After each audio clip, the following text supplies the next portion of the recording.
ir tik līdzīgas akmeņiem, ka no diena jābrīnās, kad viņas ziemā guļ tiem līdzās, ir bezcerīgi mēģināt atšķirt tās no bluķiem. Jā, viņas ir daudz viltīgākas par baltajām lapsām, kas allaž met ēnu vai dzeltē uz sērsnes. Dzeltenrudā lapsa guļ cieši pieblakusi savam akmenim un ļauj brāzmām brāzties pāri. Pagriež pēcpusi pret vēju, saritinās ritulī un pabāž purnu zem gūžas. Piever acis tikko pamanāmā spraugā, bet acu ziglītes vēro cilvēku.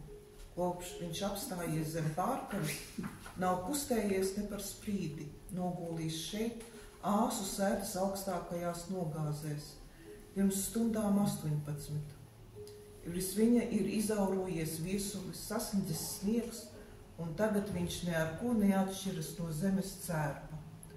Un dzīvniekam jālūko nepiemirst, ka šis vīrs ir mednieks.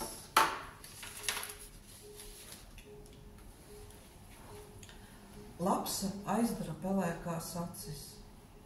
Kad tā no jauna tās atver, no vīra nav nevēsts. Viņa izslēg galvu.